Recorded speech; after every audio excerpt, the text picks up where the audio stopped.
그 다음 케이스는 31개월이에요. 31개월 된 친구인데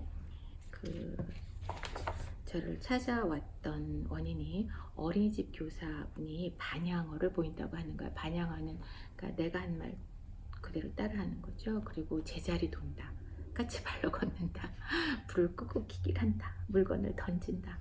이런 행동이 있으니까 인터넷에 들어가서 이런 행동을 찾아보면 100% 자폐 스펙트럼인 애들이 보이는 행동으로 나오니까 얼마나 불안해졌겠어요. 거기다 이제 눈 맞춤도 부족한 것 같다 해서 너무너무 이제 걱정이 많게 어머니가 찾아오신 케이스고요. 그래서 이 케이스의 발달 평가를 했는데 IQ가 81%로 정상 범위에 속하게 나왔고요. 그 다음에 어머니가 인지한 아이의 발달 수준은 98% 역시 정상 범위에 나왔고요. 그 다음에 운동 발달도 현재 77%, 75에서 79까지는 좀 떨어지지만 너무 걱정하지 말라 그랬죠. 77% 수준이 나왔는데 이 친구 좀 상당히 몸치예요. 조금 몸치예요. 근데 이 친구는 행동 발달이 굉장히 우수했어요. 흥미도, 친밀도, 감정 조절력, 제가 이 아이하고 놀았을 땐 굉장히 우수했던 거죠. 자, 적어서 애가 이래 적어서 보내면 그냥 진단을 내리실 수 있지 않겠습니까? 라고 생각하시는 분들도 있어요. 제가 온라인으로도 물론 질문을 받긴 하는데 제가 직접 봐야 하는 경우가 이제 많이 있어요. 대부분은 직접 봐야 되는 경우예요. 왜냐하면은 발달 평가를 할 수 있고 그 발달 평가를 신뢰할 수 있는 기준이 뭐냐면요. 낯선 사람의 조건이 어린이집 선생님도 아니고요, 외할머니도 아니고요. 낯선 사람이 검사하는 그 낯선 사람은 아이를 프로페셔널하게 다룰 수 있는 능력을 가진 사람이 얘를 다뤘을 때 얘가 어떤 매너를 보이는가예요. 그러니까 프로페셔널한 능력을 가진 사람이 얘를 하고 상호작용을 했는데도 얘가 협조를 해주지 않았다. 그러면 뭐 자폐 스펙트럼이나 자폐로 진단할 수 있겠죠. 근데 이 친구는 어린이집에서는 뭐 뱅글뱅글 돌고 까치발로 하고 뭐 반향어도 있고 했는데 제가 발달 평가하는 동안에 한 번도 반향어가 나오지 않았다는 거예요. 그리고 점수가 엄청 높게 나왔어요. 26에서 99 정상 범위일 때 85, 94 엄청 높게 나왔거든요. 그렇다면 뭐냐, 이 어머니가 걱정하시고 어린이 선생님이 걱정하셨던 여기 반향어, 제자리 돌기, 까치발, 걷기, 불 끄고 켰기, 이거는 뭐냐면요, 얘가 스트레스일 때 보이는 행동이에요. 그러니까 어린이집이나 혹은 집에서 이런 행동을 보였다면 얘가 심심하다라는 거예요. 그렇기 때문에 항상 이런 문제되는 행동만 보고하지 마시고요. 어떤 때 방향하고 나오더라, 어떤 때 제자리를 뱅글뱅글 뒀더라를 같이 이야기를 해주셔야 돼요. 그럼 뭐 같이 이야기해 주시지 않았어도 이 친구는 제가 직접 검사를 했기 때문에 어머니한테 설명드렸습니다. 어머니가 걱정하는 자폐 스펙트럼의 모든 증상은 지금 31개월 된 아기들이 스트레스 상황에서 보일 수 있는 행동이고요. 스트레스라는 건 아이에게 배고픔 이상으로 엄청난 스트레스예요. 그렇기 때문에 제가 독박 육아는 절대로 안 된다는 거예요.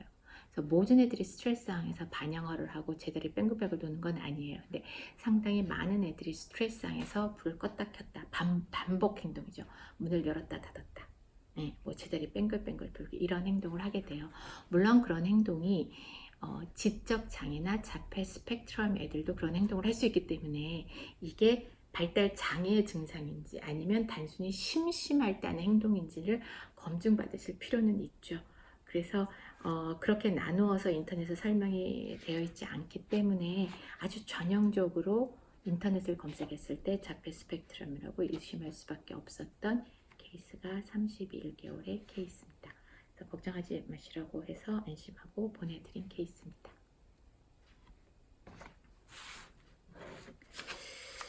자, 그 다음에 자폐 스펙트럼 의심돼서 오셨는데, 이건 사실 어머니가 자폐 스펙트럼 의심되셨다기보다 이제 어린이집에서 문제가 있다라고도 한 케이스예요.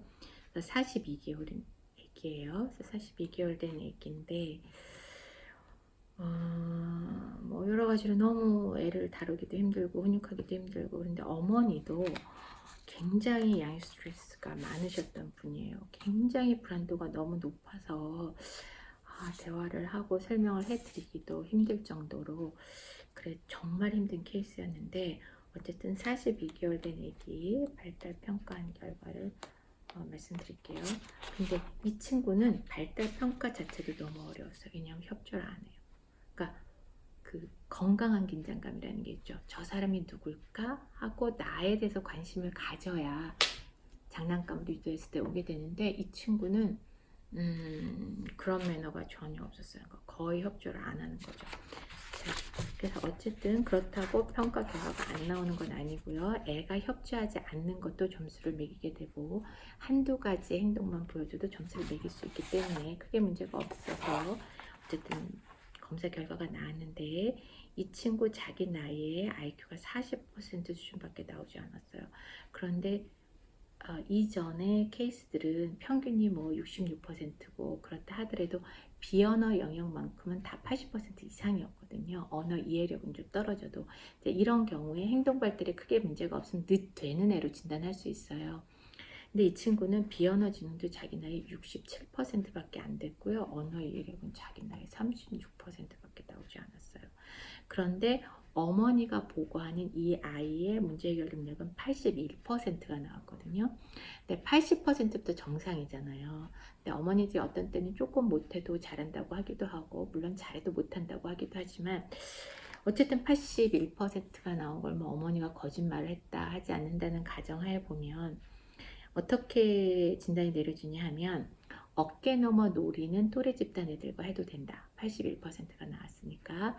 근데 이 친구 벌써 42개월이잖아요. 그러니까 학습적인 놀이가 다 들어가게 되죠. 유치원이나 어린이집에서 학습을 목표로 하는 거예요. 단순히 그냥 재밌게 노는 게 아니라 학습 프로그램은 17개월 수준으로 들어가야 된다는 거예요. 그래서 제가 이거는 어린이집에서 적응이 굉장히 어려울 텐데 어린이집 선생님하고 좀 대화를 나눠봐야겠습니다 라고 해서 어린이집 선생님하고 대화를 나눠봤어요. 그랬더니 어린이집 선생님 말씀이 아기 때부터 봤는데 처음 왔을 때부터 굉장히 적응이 어려웠다는 거예요.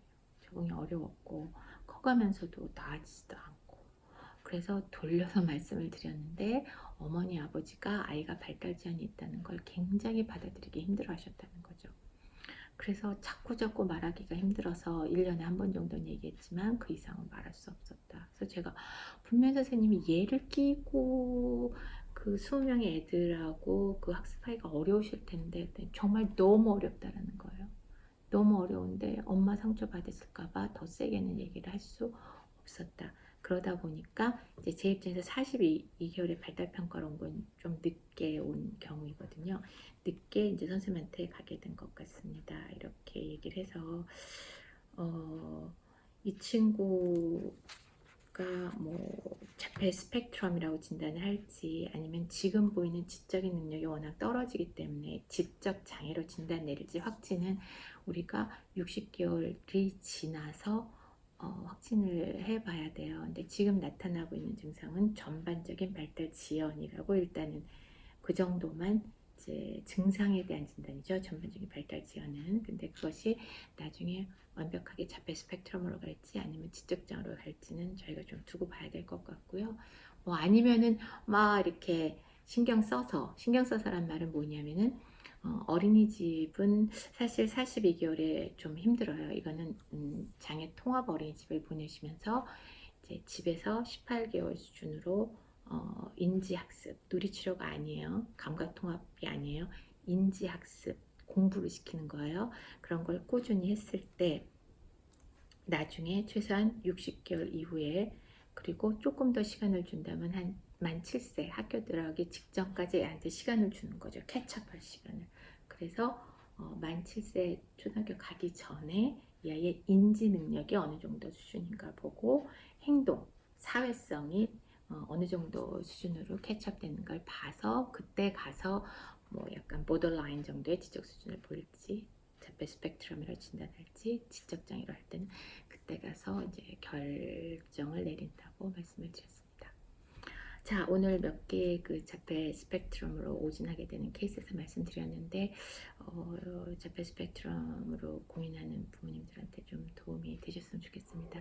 조금 설명이 어려울 수도 있었는데 그래도 이렇게 설명을 드리는 것이 더 책임감 있는 태도가 아닌가 해서 한번 길게 마련해 봤습니다.